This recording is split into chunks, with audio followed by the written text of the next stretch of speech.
क्या आप एक ऐसे जीव की कल्पना कर सकते हैं जो अमर हो, जिसने इस ब्रह्मांड को एक बार नहीं, दो बार नहीं, बल्कि अनगिनत बार बनते और मिटते हुए देखा हो, जिसने रामायण और महाभारत को बार बार घटित होते हुए अपनी आंखों से देखा हो?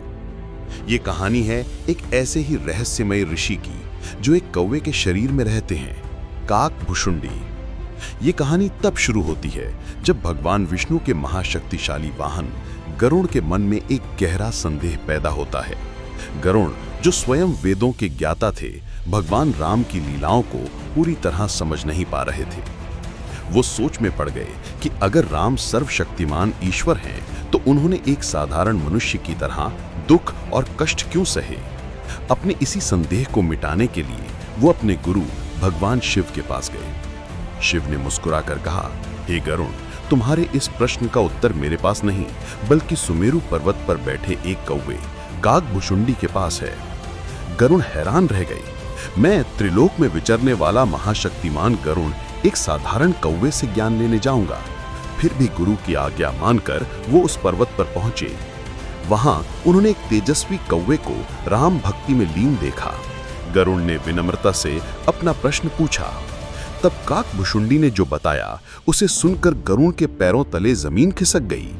काकभुशुंडी ने कहा, हे गरुड़, तुम जिस राम कथा को एक बार जानते हो, उसे मैंने अपनी आंखों से 11 बार घटित होते देखा है। मैंने महाभारत का युद्ध 16 बार देखा है, और हर बार परिस्थितियों और परिणामों में कुछ न कुछ भिन्नता थी।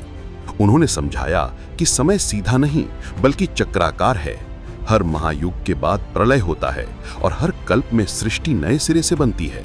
लीलाएं फिर से होती हैं, पात्र वही रहते हैं, पर उनके कर्मों के अनुसार घटनाओं में सूक्ष्म बदलाव आ जाते हैं। काकभुशुंडी ने गरुड़ को बताया कि वो पिछले जन्म में एक अभिमानी ब्राह्मण थे और अपने गुरु लोमश ऋषि के श्राप के कारण कौवा बन गए। पर यही श्राप उनके लिए सबसे बड़ा वरदान साबित हुआ। इसी कौवे के रूप में उन्होंने अपना अहंकार त्यागा और भगवान राम की निश्चल भक्ति प्राप्त की। उनकी भक्ति से प्रसन्न होकर भगवान ने उन्हें अमरत्व का वरदान दिया, ताकि वो हर युग में उनकी लीलाओं को देख सकें। उन्होंने गरुड़ को समझाया कि सच्चा ज्ञान तर्कों और बुद्धि से नहीं, बल्कि अटूट श्रद्धा और प्रेम से मिलता है। ईश्वर की लीलाओं को समझने की कोशिश करना व्यर्थ है, उनमें डूब जाना ही परम ज्ञान है। काकभुशुंडी की ये अद्भुत कहानी हमें सिखाती है कि ब्रह्मांड के रहस्य हमारी कल्पना से भी परे हैं। समय एक माया है, और शायद सबसे बड़ा ज्ञानी वो नहीं जो सब कुछ जानता है, बल्कि वो है जो सब कुछ जानते हुए भी सिर्फ प्रेम करना और विश्वास करना चुनता है।